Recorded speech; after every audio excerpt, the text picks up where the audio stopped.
Hello everyone, welcome to my channel English. आज हम Hawkeye के ट्रेलर की लाइन बाय लाइन ट्रांसलेशन देखेंगे और इस वीडियो से आप यह भी सीखेंगे कि सेंटेंस को ट्रांसलेट कैसे किया जाता है। सेंटेंस को वर्ड टू वर्ड कभी भी ट्रांसलेट नहीं किया जाता।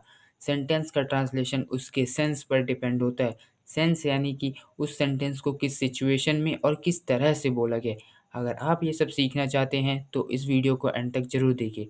तो चलिए आज कुछ नया सीखते हैं। This is the first Christmas. ये तो बहुत ही ज़्यादा सिंपल सेंटेंस है। ये पहला क्रिसमस है। We have had together in years. Had यहाँ पर हैव की थर्ड फॉर्म है जिसका मतलब होता है खाना खाना। So we have had together in years. हमने कई सालों में साथ में खाना खाया है या हमने कई सालों बाद साथ में खाना खाया है।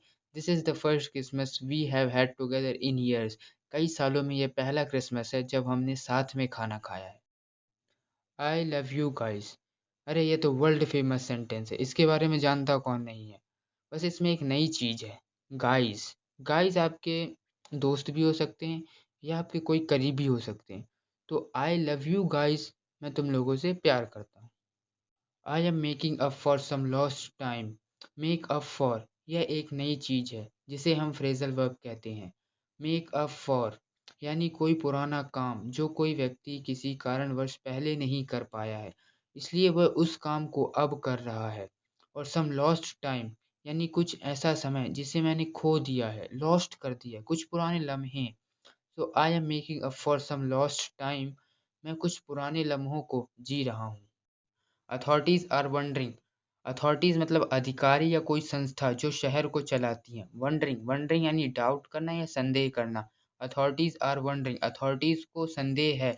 इफ यानी कि द मास्क्ड विजिलेंट। मास्क्ड मतलब मास्क पहने हुए और विजिलेंट विजिलेंट एक ऐसा व्यक्ति जो क्राइम रोकने की कोशिश करता है क्योंकि उसे लगता है कि पुलिस अपना काम ठीक से नहीं कर रही है।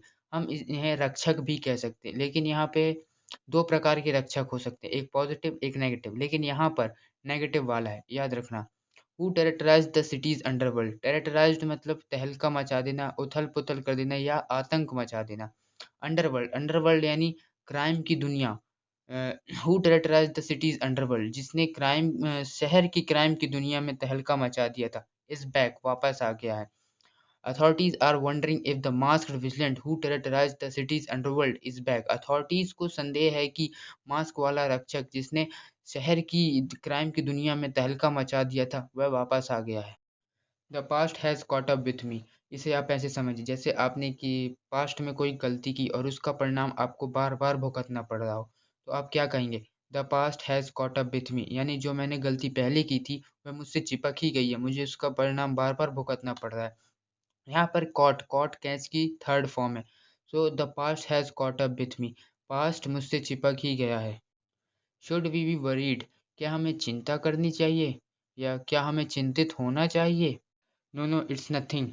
नहीं नहीं ऐसी कोई बात नहीं है, या नहीं नहीं चिंता करने वाली कोई बात नहीं है। अब आप कहेंगे कि इसमें चिंता तो लिखा ही नहीं है, लेकिन लास्ट वाले सेंटेंस में तो लिखा था ना। आई बी होम फॉर क्रिसमस। मैं क्रिसमस के लिए घर आ जाऊंगा या मैं क्रिसमस पर घर आ जाऊंगा। आप दोनों तरह से बोल सकते हैं। आई प्रॉमिस मैं वादा करता हूँ।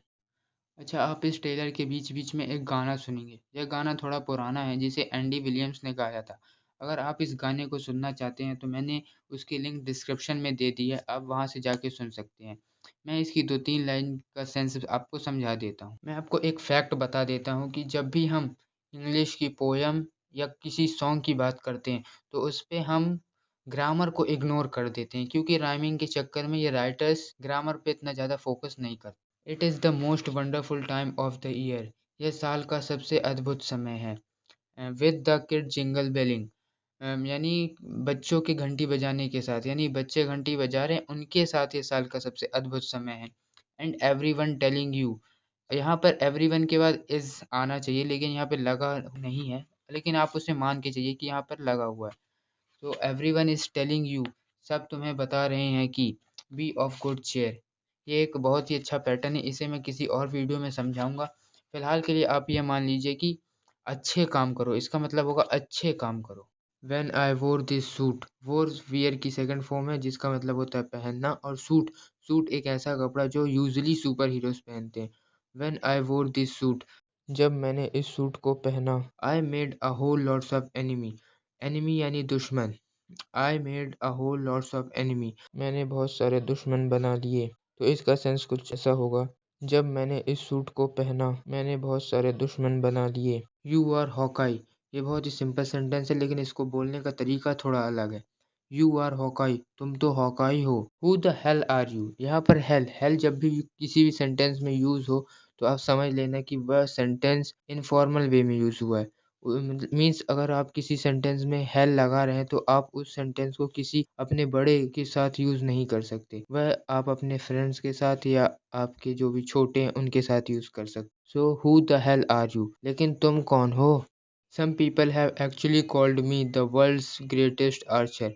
एक्चुअली मतलब वास्तव में, और आर्चर आर्चर मतलब तीरंदाज। तो some people have actually called me the world's greatest archer. कुछ लोगों ने मुझे वास्तव में दुनिया की सबसे अच्छी तीरंदाज कहा है। Are you one of those people, क्या तुम भी उन लोगों में से एक हो।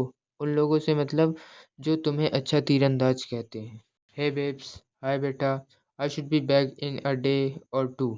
इन अ डे और टू मतलब एक आध दो दिन में। और यहाँ पर सेंटेंस का सेंस समझिए। I should be back in a day और टू, मुझे एक आध दो दिन में आ जाना चाहिए। मीन्स शायद मैं एक आध दो दिन में आ जाऊं। हैंग ऑन अ सेकेंड, एक सेकंड रुको। Things have gotten more complicated.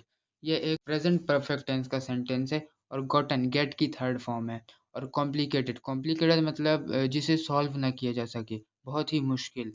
So things have gotten more complicated, चीज़ें और भी ख़राब हो चुकी हैं। दिस इज़ टू डेंजरस, यह बहुत ही ज़्यादा खतरनाक है।